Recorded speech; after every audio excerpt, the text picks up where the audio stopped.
Hoje nós estudaremos um dos textos mais conhecidos da Palavra de Deus. Uma das histórias mais populares da Bíblia, que é a história do filho pródigo. Então, seja bem-vindo a mais um episódio do Mais de Deus Podcast. E hoje nós estudaremos sobre o tema O Rei e os Pródigos. E nós vamos ler de Lucas 15, 11 a 32. Então, na era dos evangelhos, Jesus costumava usar parábolas para fazer com que as pessoas compreendessem e para que outros também não compreendessem aquilo que ele estava ensinando. Se você está on the go, ouvindo esse podcast, caminhando, dirigindo, seja muito bem-vindo. E se você está em casa, se você está assistindo pelo YouTube, então pega a sua Bíblia para que dessa forma nós possamos acompanhar de uma forma mais detalhada. Então, para entendermos essa parábola do filho pródigo, é importante nós entendermos para que audiência que Jesus está ensinando. Então, em Lucas 14, nós lemos que Jesus estava pregando para uma multidão que o acompanhava. Então, aqui no verso 15, nós vemos que algumas pessoas chegaram mais próximos de Jesus para ouvir a pregação dele. Então, essas pessoas que chegaram mais próximos para ouvir Jesus eram os coletores de impostos, as prostitutas, os pecadores, vamos dizer, a máfia da cidade. Então, eles chegaram ali mais próximos para escutar o que Jesus estava pregando.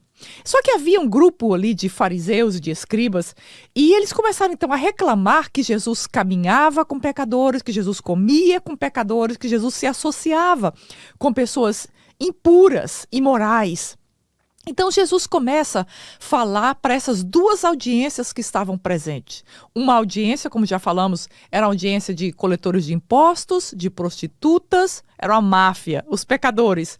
E a outra audiência que estava escutando Jesus eram os fariseus, os escribas e os religiosos que estavam ali presentes. Então, é importante, para entendermos esse texto, mantermos em mente quem eram essas duas audiências que estavam presentes. Então, Jesus começa o texto de Lucas 15 contando a história das 100 ovelhas, onde o pastor deixa as 99 e vai buscar a ovelha perdida. A segunda parábola que Jesus conta é a história das 10 dracmas. Dracmas era uma moeda grega daquele momento da história. Então, a mulher perde uma moeda, um dracma, e ela então revira toda a casa até que ela encontra essa dracma e ela então convida suas amigas para celebrarem com ela pelo fato dela ter encontrado a sua moeda. E então Jesus, com essas parábolas, o que ele está dizendo é sobre o valor daquele que é pecador quando retorna para casa. Então, dessas duas audiências com que Jesus está ensinando, está falando, nós temos a dos pecadores explícitos, que é então o filho pródigo, e nós temos outra parte da audiência, que são os fariseus e escribas, que é representada aqui nessa parábola pelo filho mais velho. Então, na audiência nós temos aqueles que são declaradamente pecadores, que necessitam se arrepender, e nós temos aqueles outros que não sabem que eles necessitam se arrepender. Então, vamos ver que todos nós, tanto a audiência A como a audiência B dessa parábola, necessitava de ter os seus pecados perdoados. Todos temos pecado e todos nós temos andado longe de Deus. Então, nós vamos ler o livro de Lucas no capítulo 15, o verso 11 a 16, que diz assim: a parábola do filho pródigo. Jesus continuou: um homem tinha 2 filhos. O mais novo disse ao pai: Pai, quero minha parte da herança. Assim ele repartiu sua propriedade entre eles. Não muito tempo depois, o filho mais novo reuniu tudo o que tinha e foi para uma região distante, e lá desperdiçou seus bens vivendo irresponsavelmente. Depois de ter gasto tudo, houve uma grande fome em toda aquela região e ele começou a passar necessidade. Por isso foi empregar-se com um dos cidadãos daquela região que o mandou para o seu campo a fim de cuidar dos porcos. Versículo 16. Ele desejava encher o estômago com as vagens de alfarrobeira que os porcos comiam, mas ninguém lhe dava nada. Então, um homem rico no Oriente Médio tinha esses 2 filhos. E o mais novo, ele era uma espécie de playboy que queria viver uma vida irresponsavelmente. E o segundo filho, ele tinha um perfil diferente. Ele era o tipo responsável, correto, era o tipo leal, que estava sempre ali com o pai. Então, o filho mais novo, ele é um futuro herdeiro daquela propriedade, futuro herdeiro de 1/3 daquela propriedade. Então, ele pede ao pai a sua fortuna e a sua herança. Então, qualquer outro pai no Oriente Médio poderia ter esbofeteado esse menino, esse rapaz, porque é uma desonra muito grande para um pai quando o filho pede a herança antes. Porque quando um filho pede a herança para o pai, na verdade o que ele está dizendo é: olha, para mim você já morreu. Porque normalmente a herança é distribuída quando o pai morre. Então, esse filho aqui, ele está afrontando o pai, ele está humilhando ao pai de uma forma inimaginável que na cultura do Oriente Médio. Então, quando alguém tenta receber essa herança antes da hora, ela está dizendo: olha, para mim você não existe mais. Foi isso que esse filho pródigo estava dizendo para aquele pai: para mim você não existe. Mas esse pai, ao contrário do que se esperava, ele divide a herança e ele então entrega para o seu filho aquilo que iria pertencer a ele no futuro. Quando o pai está fazendo isso, na verdade, ele está entregando o seu filho às próprias paixões que estavam no coração desse filho. Deus faz isso conosco. Deus nos entrega as nossas paixões para que lá nós retornemos para ele. É difícil imaginar a insensibilidade, né? O abandono desse garoto com o pai dele. Então, olha, pai, na verdade eu quero viver a minha vida, mas eu preciso do seu dinheiro para isso. Não é interessante? Então, depois de gastar todo o dinheiro, porque nós sabemos que o prazer do pecado só dura uma estação, então houve fome no país onde esse garoto estava e ele foi forçado a trabalhar cuidando de porcos para ele sobreviver. Então ele tinha fome, mas ele não podia, ele era proibido de comer as alfarrobas, o restante da comida dos porcos que ele cuidava. Então, é importante mantermos em mente que a audiência que Jesus está falando ali é para judeus. E para um judeu era inimaginável alguém trabalhar com porcos. Esse trabalho de porcos era a posição mais baixa que um judeu poderia enfrentar. Era inimaginável para um judeu cuidar de porcos, porque o porco era um animal imundo naquela cultura. Então, a ovelha perdida e a moeda perdida representam as almas não salvas, na parábola que Jesus começa a contar no princípio do capítulo 15. Os pecadores ali presentes, eles sabiam que Jesus começa a pintar o quadro desse filho pródigo, estava referindo a eles, aos pecados deles ali. Os líderes religiosos também, ao ouvir essa parábola de Jesus do filho pródigo, começou a entender que esse filho pródigo se referia, obviamente, aos coletores de impostos, às prostitutas e os pecadores que estavam ali naquela audiência escutando Jesus. Na mente dos fariseus e dos escribas, eles achavam que pecadores naquela audiência eram somente os outros. Eles religiosos não eram. Mas Jesus aqui ele está ensinando muito mais do que quebrar a lei. Ele estava ensinando sobre algo bem mais profundo do que o fato de quebrar a lei. Ele estava ensinando sobre a raiz do pecado dentro de nós.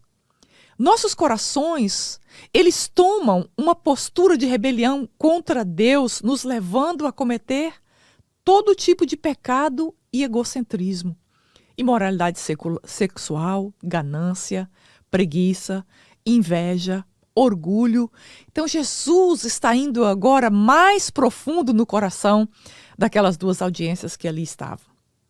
Dando seguimento, Jesus tenta mostrar para a audiência B, para os fariseus e escribas que estão ali, os líderes religiosos, que eles também estavam alienados, longe de Deus por causa dos seus pecados. Mesmo que eles ainda não conseguiam reconhecer isso. Vamos ver o que Jesus diz do verso 17 ao 24 dessa parábola. Caindo em si, ele disse, o filho pródigo: quantos empregados de meu pai têm comida de sobra e eu aqui morrendo de fome? Eu me porei a caminho e voltarei para meu pai, e lhe direi: Pai, pequei contra o céu e contra ti. Não sou mais digno de ser chamado teu filho. Trata-me como um dos seus empregados. A seguir, levantou-se e foi ter com seu pai. Verso 21. O filho lhe disse: Pai, pequei contra o céu e contra ti. Não sou digno de ser chamado seu filho. Mas o pai disse aos seus servos: depressa, tragam a melhor roupa e vistam nele. Coloquem um anel em seu dedo e calçados em seus pés. Tragam o novilho gordo e matem-no. Vamos fazer uma festa e alegrar-nos, pois este filho estava morto e voltou a viver. Estava perdido e foi achado. E começaram a festejar o seu regresso. Que coisa tão linda. O filho aventureiro voltou sujo e ali solitário naquele lugar onde ele estava comendo com porcos, ele então recobra a razão. Quando a Bíblia diz ele caiu em si, ele teve aquele estalo e caiu em si. O primeiro passo em direção à nossa salvação é o reconhecimento de que estamos perdidos.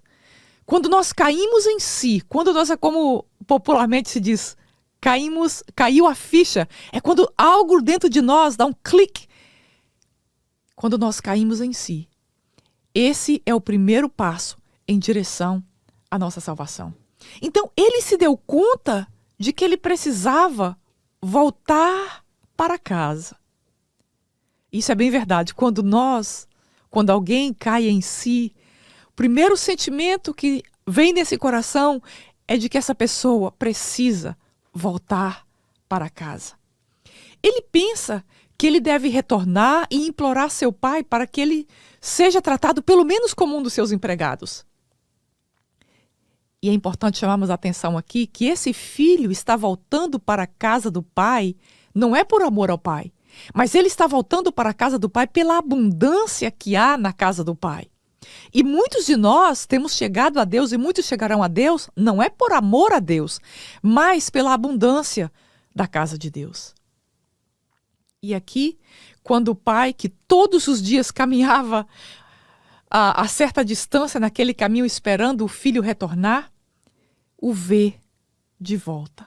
Então esse pai corre, abraça, beija o filho e manda colocar um manto e restaura a sua posição.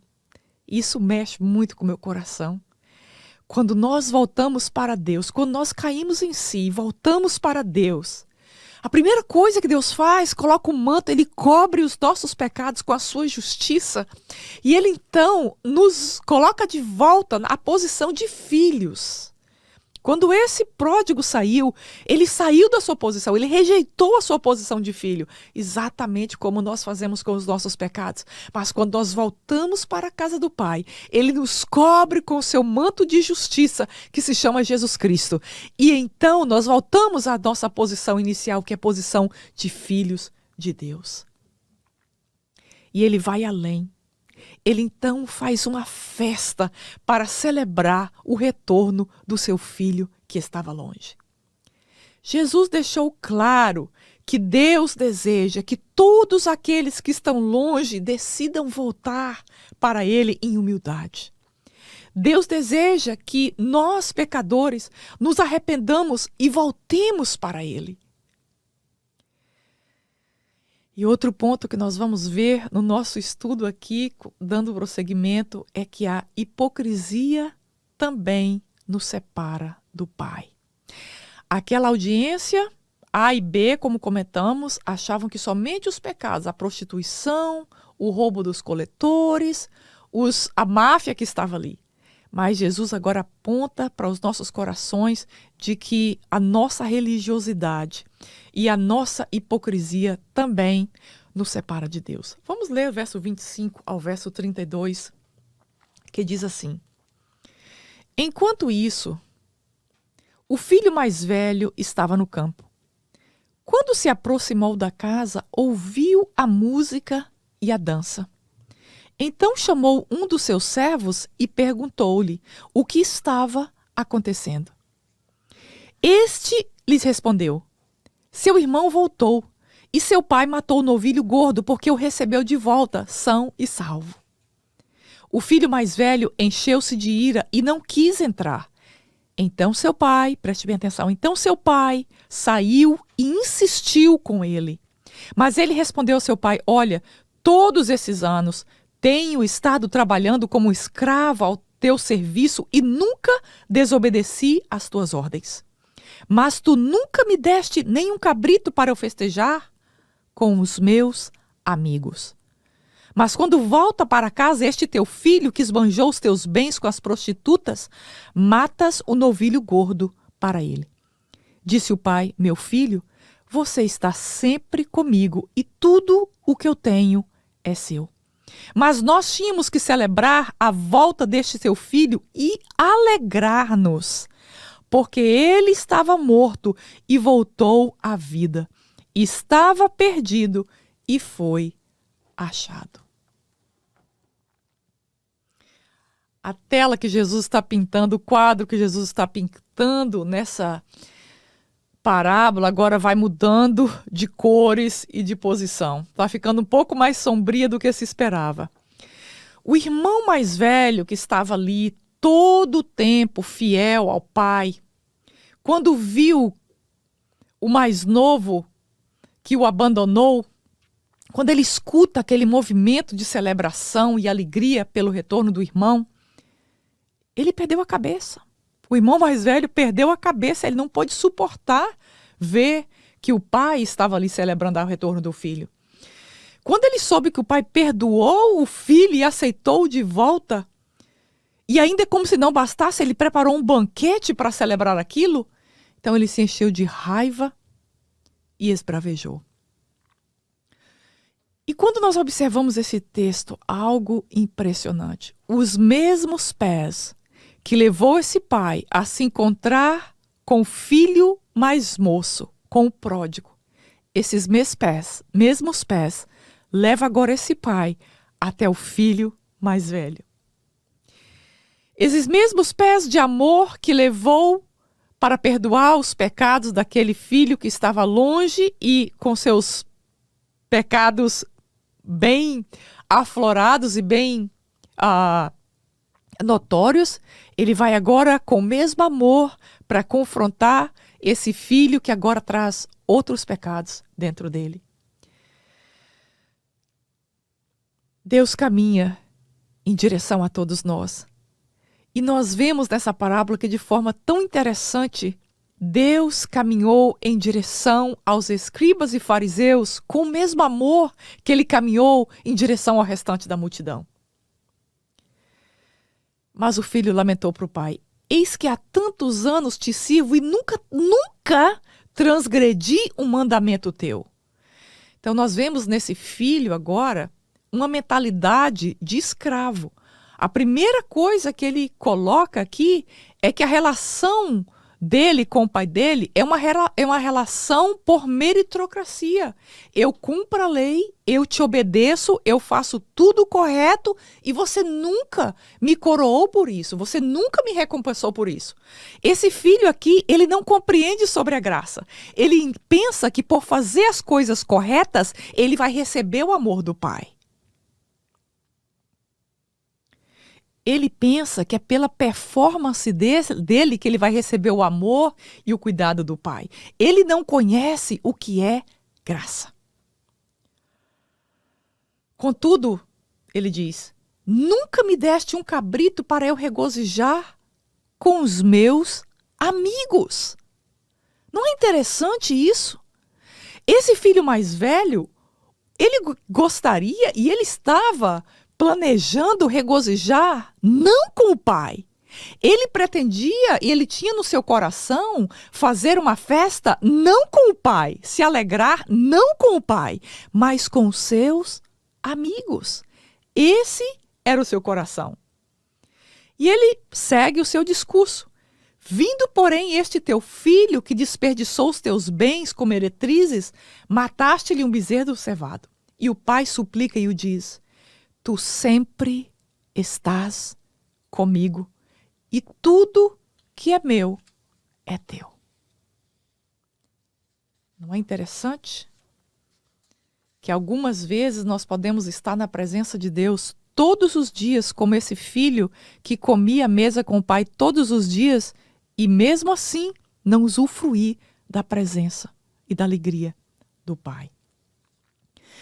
Nessa parábola, o filho mais velho representa os escribas, fariseus e nós, os líderes religiosos. Eles cumpriam as leis, eles possuíam altos padrões de moralidade, da mesma forma que nós. Pode ser que nós entramos e saímos na casa de Deus todos os domingos, nós cumprimos a lei, cumprimos as regras de moralidade, nós servimos a casa de Deus, mas tudo isso não é pela presença de Deus, mas não é por amor a Deus, não é por alegria de estar na presença de Deus, senão pelo fato de que Deus irá me recompensar. É muito perigoso quando nós estamos mais interessados nos presentes de Deus do que na presença de Deus. O irmão mais velho está condoído pela festa, pela alegria, coisa que ele nunca experimentou. Tem coisa mais triste do que nós estarmos na casa de Deus por anos, por décadas, e não sabermos o que é a alegria da presença de Deus? Esse filho sentava à mesa com o pai todos os dias, mas ele não usufruía, ele não se alegrava em estar na presença do pai. Quando nosso cristianismo está somente em fazer a coisa certa e sermos santos, nós perderemos o mais importante, que é a alegria de estar com o pai. Cristianismo é relacionamento com Deus, é relacionamento com Cristo.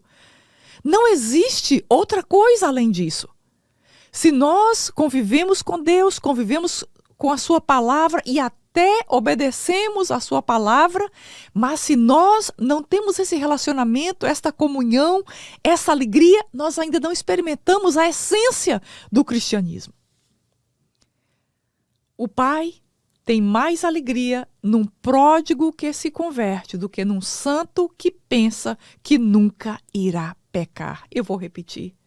O pai tem mais alegria num pródigo que se converte do que num santo que pensa que não irá pecar. A nossa vida cristã não é sobre certo e errado. A nossa vida cristã não é sobre fazer uma regra de moralidade e andar dentro dessa regra de moralidade. Essas coisas, elas são frutos do nosso relacionamento com Deus. O cristianismo consiste em termos um relacionamento diário com o nosso Pai que está nos céus, através do Senhor Jesus Cristo, e usufruirmos dessa vida, dessa alegria e da pessoa dele. Quando o pai disse ao filho mais velho: você é o meu filho e está sempre comigo, o filho mais velho mostra que ele não se importava em estar na presença do pai. Isso não era uma alegria para ele. Ele possuía todas as coisas naquele lugar, mas ele não possuía a coisa mais importante: a alegria. O filho mais velho era correto, moderado, constante, moralmente polido, ia todo domingo à igreja, mas nunca alegre. Quando nós não alegramos em Deus, quando nós não nos alegramos em nossa salvação, é porque ainda não experimentamos o banquete da graça e do perdão de Deus. É impossível nós experimentarmos a graça de Deus e não termos alegria na nossa vida. É impossível ter os nossos pecados perdoados e não trazermos uma alegria constante e transbordante em nossos corações. Muitas vezes a religião tapa os nossos olhos. Muitas vezes o legalismo tapa os nossos olhos e nós pensamos que tudo que nós precisamos fazer para sermos um cristão é fazermos as coisas certas. Mas este estudo da parábola nos leva hoje a meditar de que é importante, ou que a coisa mais importante do cristianismo, ou só existe cristianismo e vida cristã verdadeira, quando nós temos um relacionamento com Deus através da pessoa de Jesus Cristo. Quando nós sentimos os nossos pecados perdoados e quando nós temos essa experiência da graça de Deus, então a nossa vida cristã é um banquete de alegria na presença dele. Esse pai só possuía 2 filhos. Não pode ser que a história do filho pródigo teria 3 filhos? Não, mas só tem 2. E por quê? Porque só há 2 categorias de pessoas aos olhos do pai. Aqueles que se humilham e arrependem e creem no perdão e na graça. E o outro grupo, que não acreditam que há nada dentro deles que precisam de arrependimento. O grupo A, o grupo dos que entendem que necessitam de perdão e de graça. E o grupo B, aqueles que não acreditam que há nada dentro deles que precisam de perdão e de arrependimento. Hoje, Deus nos convida a irmos de volta para casa e sentarmos e usufruirmos do banquete, da graça e do perdão. Eu gosto dessa parábola que tem somente um cordeiro morto. Foi exatamente o que Deus fez por mim e por você. Ele matou o cordeiro. Ele matou o seu único filho naquela cruz do Calvário, para que você e eu pudéssemos hoje ter os nossos pecados perdoados e a nossa vida, independente das circunstâncias que nós passemos nesta terra, a nossa vida com Deus seja um banquete de alegria e da sua graça. Quero orar por você. Senhor, eu peço que nessa hora, em nome de Jesus, o Senhor toque o coração dessa pessoa que acabou de escutar esse episódio. Senhor, se ela é uma pessoa que te serve, que o Senhor a encha da tua graça, encha da tua alegria e que o Senhor traga um renovo espiritual.